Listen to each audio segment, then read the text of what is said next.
এই মুহূর্তে আরো একটি গুরুত্বপূর্ণ খবর, 3 পদ থেকে ইস্তফা দেবের। সাংসদ দেব, ঘাটালের সাংসদ দেব 3 পদ থেকে ইস্তফা। বিস্তারিত জানবো, প্রতিনিধি আবিরের সঙ্গে কথা বলবো। আবির, দুবারের সাংসদ ঘাটালের 2014 এবং 2019 সেই সাংসদ দেব অধিকারী আজকে তার লোকসভা কেন্দ্রের যে 3টে পদ, সেই 3টে পদ থেকে তিনি ইস্তফা দিলেন। তিনি পশ্চিম মেদিনীপুরের জেলা শাসককে তার যে ইস্তফা পত্র পাঠিয়েছেন সেখানে উল্লেখ করেছেন বীরসিংহ ডেভেলপমেন্ট অথরিটির ভাইস চেয়ারম্যান।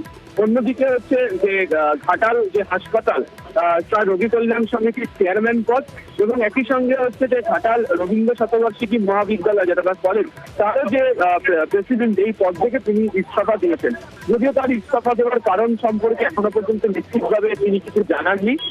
জেলা প্রশাসন সূত্রের খবর আজকে বিকেলেই সাংসদ দেব তার প্রতিনিধি মারফত এবং একই সঙ্গে মেলে তার যে ইস্তফা পত্র 3টি পদ থেকে সেটাকে তিনি পাঠিয়ে দিয়েছেন।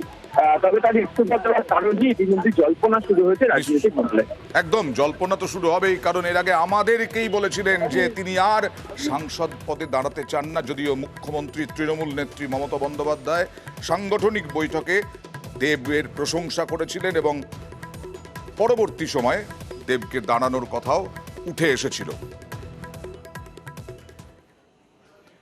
এবার